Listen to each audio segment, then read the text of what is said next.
Okay, so this video is going to be on the Unit 7 review.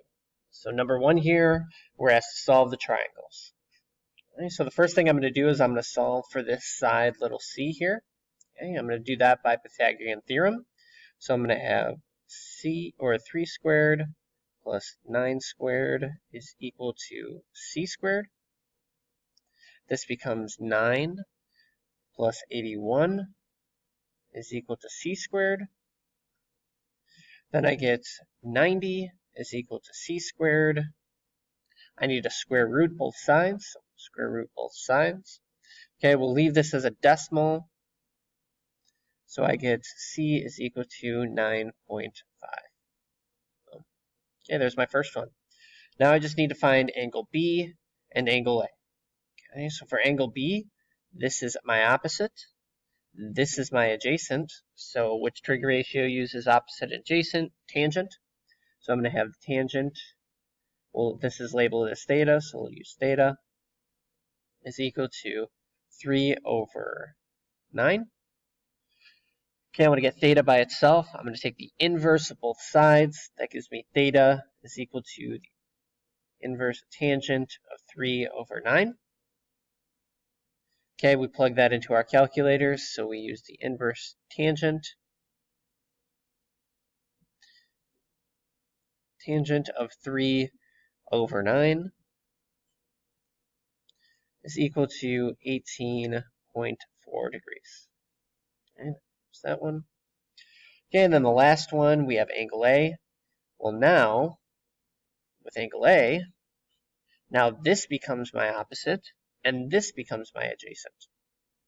So here we're going to have the tangent of A is equal to 9 over 3. Same thing, I'm going to use the tangent inverse. So I get A is equal to 9 over 3. Okay, we plug that into our calculator.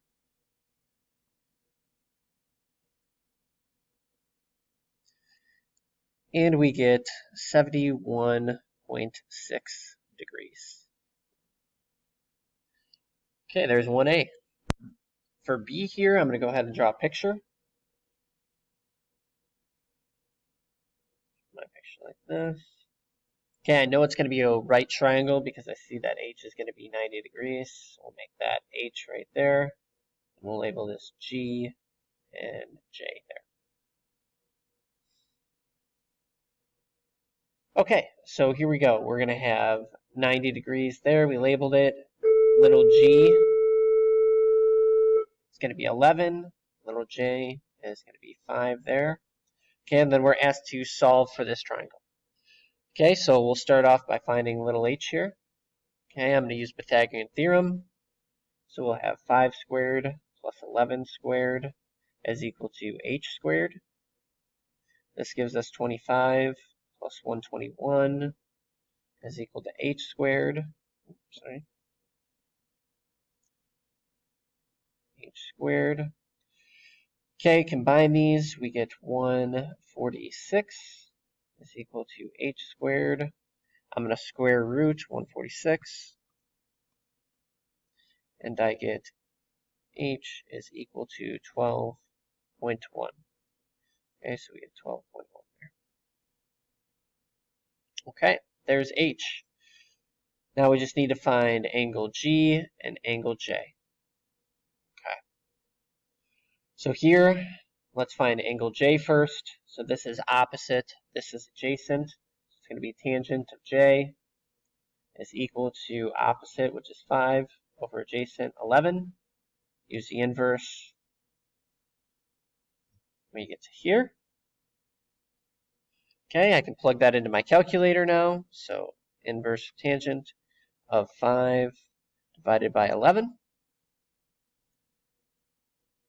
Okay, and that gives me J is equal to 24.4 degrees. Now G is going to be the same thing, just flipped. So G, this is opposite, that's adjacent. So we're going to have the tangent of G is equal to opposite 11 over adjacent 5. We get G is equal to the inverse of tangent of 11 over 5. Plug that into our calculator here. 11 over 5. And we'll get G is equal to 65.6 degrees. And there we go, we just solved the triangle. Okay, number C. Well, the first thing I notice here is I can find this angle by adding these two together and subtracting it from 180. Here, I'll do that. And I get 22 degrees. Okay, the next thing I notice is that this is not a right triangle. I don't have a 90-degree angle. So I can't use my normal sine, cosine, and tangent. Here I'm going to have to use law of sines. So here I notice I have the angle and the side here. So I'm going to set this up as 6 over the sine of 22. Okay, and then let's start by finding little b here. Okay, so we'll set it up as b over, well, the angle of b is 70 degrees. Okay, then I'm going to solve for b. So I'm going to get b by itself by multiplying by sine of 70. So here I get 6 times the sine of 70 over the sine of 22 is equal to b. Okay, then I just plug that into my calculator. So I'm going to have 6 times the sine of 70. We're going to divide that by the sine of 22. And we get 15.1 is equal to b. Okay, there's b. So now I'm going to do the exact same thing to find c here. So we're going to start with the same ratio. We'll start down here. We'll have 6 over the sine of 22 is equal to, well, now c over the sine of 88. Okay, I'm going to do the same thing here. I'm going to multiply by sine of 88 on both sides.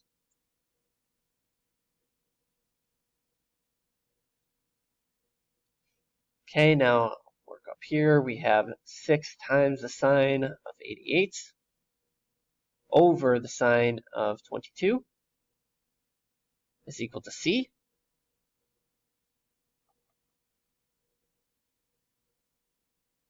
Okay, awesome. I'll plug that into my calculator. So I'm going to have 6 times the sine of 88. Divide that by the sine of 22. And I get c is equal to 16. Okay, so I found angle A, I found B, and I found C. Okay, next one. So the first thing I'm going to find is this angle B by adding the 71 and 45 and then subtracting that from 180. Minus. So here I get 64 degrees. Awesome. Now, very similar to the last one, this is not a right triangle, so now I'm going to use law of sines. So here I have the angle, I have the side, that's the one I'm going to start with. So I have that out there. So I'm going to have 19 over the sine of 64 is equal to, let's find little a first. So we're going to have a over the sine of 71.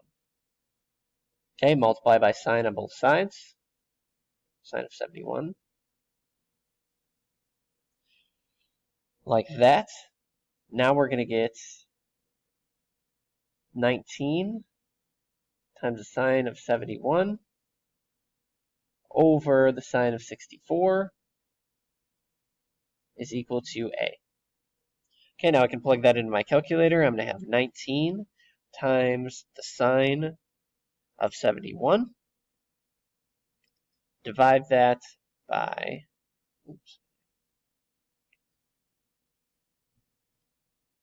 so 19 times the sine of 71. Now I divide that by sine of 64. Okay, here I get A is equal to 19.98 is equal to A. I'm just going to round that up to 20 is equal to A. There we go. Okay, now the same thing for little c. So we're going to start with that same ratio. 19 over the sine of 64 is equal to little c over the sine of 45. Multiply by the sine of 45 on both sides. Okay, then I get 19 times the sine of 45 over the sine of 64 is equal to c. Now I can plug that into my calculator. I'm going to have 19 times the sine of 45. Divide that by the sine of 64. Okay, and I get 14.95 is equal to c, and I'll just round that up to 15 is equal to c. Oh. Okay, there's the first page. Okay, so let's move on to page 2 here.